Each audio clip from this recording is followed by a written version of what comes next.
Hi எல்லோருக்கும் வணக்கம். Bigg Boss season 8 Tamil. So அந்த வீடியோவில் நம்ம சேவிங் ஆர்டர் எப்படி பண்ணியிருக்காங்க அப்படிங்கிறதை பற்றி இந்த வீடியோ டிஸ்கஸ் பண்ண போகிறோம். ஸோ வீடியோக்குள்ள போகிறதுக்கு முன்னாடி சேனல் புதுசாக இருக்கிறவங்க கண்டிப்பாக சப்ஸ்கிரைப் பண்ணிக்கோங்க. வீடியோவை லைக்கே பண்ண மாட்டீங்க, லைக் ஒன்று பண்ணிக்கோங்க. இப்போ நம்ம வீடியோக்குள்ளே போகலாம்.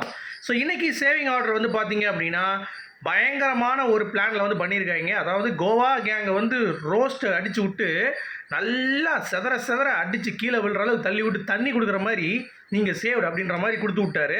ஸோ இப்போ கோவா கேங்குக்கு ஒரு கான்ஃபிடென்ட் தான் இருக்கும் ஆக்சுவலாக. இதனால் வந்து ஒரு பிரச்சனை இருக்காது. இவர் அடிக்கிறாரு, அடிக்கிட்டோம், நம்ம தப்பாக ஆடிட்டோம், பட் நம்ம வந்து ஆடினதை மக்கள் வந்து ரசிக்கிறாங்க அப்படின்ற ஒரு இன்டென்ஷனில் தான் ஜாக்லினும் சௌந்தர்யாவும் அடுத்தடுத்து வந்து விளையாடுவாங்க அப்படிங்கிறது பார்க்க முடியுது. உதாரணத்துக்கு நீங்கள் சொல்லணுன்னா எப்படி சேவ் பண்ணியிருக்காங்க அப்படின்னா இந்த கோவா கேங்கில் இருக்கிறவங்களையும் வந்து டாப்பில் தான் சேவ் பண்ணியிருக்காங்க. ஸோ அப்படி இருக்கும் பட்சத்தில் நீங்கள் நல்லா யோசிச்சு பார்த்தீங்கன்னா உங்களுக்கே புரியும். ஸோ டாப்பில் சேவ் பண்ண நம்ம ரயானா இருக்கட்டும், ஜாக்லினா இருக்கட்டும், சௌந்தர்யா இருக்கட்டும், இன்னமும் இந்த கேங்கை வந்து அடுத்த லெவலுக்கு கொண்டு போகிறேன்னு சொல்லிட்டு இன்னமும் வந்து ரொம்ப கேவலமாக ஆடி தன்னுடைய பேரை கெடுக்கத்தான் போகிறார்கள் அப்படிங்கிறது தெரியுது. ஜாக்லின் அவங்களுடைய இண்டிவிஜுவல் கேம் ஆடாமல் இன்னும் குரூப்பில் போய் ஆடிட்டு இருந்தாங்கன்னா அவங்களுடைய இண்டிவிஜுவாலிட்டி சுத்தமாக போயிடுச்சு. 6 வாரம் வரைக்கும் ஒரு குயினாக இருந்த ஜாக்லின் இப்போ வந்து பார்த்தீங்கன்னா ஜாக் பின் ஆகிடுச்சு, அதாவது குப்பத்தொட்டி ஆகிடுச்சு அப்படிங்கிறது தான். இவங்க கூட சேர்ந்து ஒன்றுத்துக்கும் இல்லாமல் டாஸ்க்காக பார்க்காம ஒரு கேவலமான ஒரு ஆட்டம் வந்து ஜாக் வந்து ஆடிட்டு இருக்காங்க அப்படிங்கிறது தான். ஸோ அந்த கான்ஃபிடன்ஸ் வந்து அவங்களுக்கு வந்து திருப்பி கிடைக்கிறதுக்கு இந்த சேவ் உதவுமானு கேட்டிங்கன்னா கண்டிப்பாக உபத்திரத்து தான் முடியும் போல். ஏன்னா இது கான்ஃபிடன்ஸ் வந்துடும், ஓகே ஃபஸ்ட் சேவ் பண்ணிட்டாங்க வேறு லெவல்ன்ட்டு. ஏன்னா அவங்க அப்படி தான் நினைக்கிறாங்க, கிளாப்ஸ் வச்சு ஆடுறாங்க, ஃபஸ்ட்டு சேவ் வந்து எப்படி வந்து கொடுத்தாங்களோ அவங்க வந்து நல்ல பிளேயர் நினைக்கிறாங்க. இந்த மாதிரிலாம் வந்து இருக்குது. ஆனால் உண்மையான பிளேயர் என்னென்னா ஹாட் சீட்டில் வச்சு சேவ் பண்ணாலும் நல்லா நீங்கள் புரிந்து கொள்ள வேண்டும். ஓகே, ஹாட் சீட்டில் ஒரு டாப் பிளேயர் வச்சு சேவ் பண்ணுறான்னா அப்போ அவனுக்கு தான் டைட்டில் கொடுக்க போகிறான், அவனை வந்து உடைக்கணும்னு பார்க்குறாங்கிறது சின்ன பிள்ளை கூட தெரியும், சரிங்களா? ஸோ இது முத்துக்குமரனுக்கு தெரியும். ஏன்னா கடைசியில் காப்பாற்றப்பட்டது முத்துக்குமரன். என்னங்க சொல்கிறீங்க? ஆமாங்க, அதுதான் இன்றைக்கி வந்து ரொம்ப வேதனையான ஒரு விஷயமா இருக்குது. நீ கோவா கேங்க ஃபஸ்ட்டு காப்பாற்றினா கூட எனக்கு பிரச்சனை இல்லைடா, அடுத்தடுத்து வர இதில் அட்லீஸ்ட் ஒரு 3 நாளையாச்சும் காப்பாற்றிருக்கலாம். அங்கே தான் தப்பு பண்ணிட்ட பரட்ட முடிஞ்சு போச்சு அப்படின்ற மாதிரி தான் இனிமேல் முத்துக்குமரன் எந்திரிச்சு வர வேண்டிய கட்டாயத்தில் இருக்கிறார் அப்படிங்கிறது தான். ஸோ இது எதை உணர்த்துதுன்னா முத்துக்குமரன் அஸ் அ பிளேயராக இன்னும் ஆகலை. அஸ் அ பிளேயராக அவர் வந்து டாஸ்க் ஆடுறதுல இன்னும் கொஞ்சம் கவனம் தேவை, இன்னும் கொஞ்சம் அடித்து ஆட வேண்டும் அப்படின்ற ஒரு வார்னிங் பில் தான் முத்துக்குமரனுக்கு.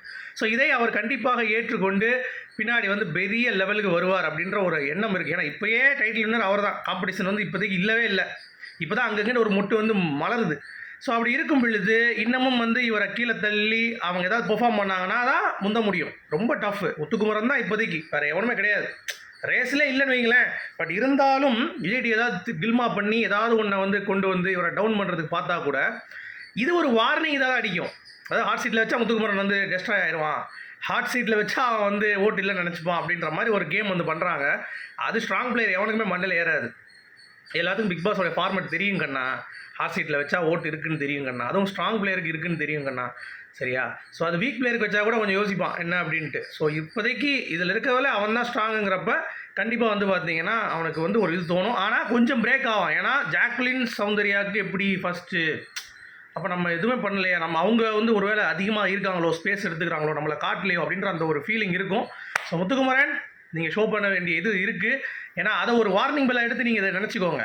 உங்கள் லாஸ்ட்டில் சேவ் பண்ணிட்டாங்க, ஹாட் சீட்டில் சேவ் பண்ணாங்க, அதெல்லாம் யோசிக்காது முத்துக்குமரன் அப்படின்றது தான் முத்துக்குமரன் ஃபேன்ஸுக்கும் நான் சொல்கிறது.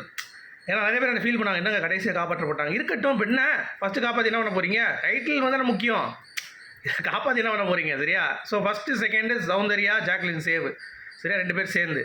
அப்புறம் மஞ்சரி வந்து செகண்ட் சேவ்டு, இவங்க 2 பேர் சேர்ந்து ஃபஸ்ட் சேவ்டு, மஞ்சரி செகண்ட் சேவ்டு. தேர்டு வந்து பார்த்தீங்கன்னா ரயான் அண்ட் ராணவ். என்னையா சொல்கிறேன் அப்படின்றீங்களா? ஆமாம், நான் மச்சான் போ மச்சான், ஆக்சுவலாக அவன் தான் ஹாட் சீட்டில் இருக்கணும், அவன் இல்லை. ஸோ சத்யாவிலேருந்து, தர்ஷிகாவிலேருந்து, முத்துக்குமரன்லேருந்து எல்லாருமே, அனைவரும், ரஞ்சித்லேருந்து எல்லாருமே வந்து பார்த்திங்கன்னா ஹாட் சீட்டில் இருக்கப்பட்டிருக்கிறார்கள். அதில் லாஸ்ட்டாக நம்ம சாச்சனா அண்ட் முத்துக்குமரனை வச்சு சாச்சனா தூக்கி முத்துக்குமரனை வந்து ஹாட் சீட்டில் லாஸ்ட்டாக சேவ் பண்ணியிருக்காங்க அப்படின்ற தகவல் தான்.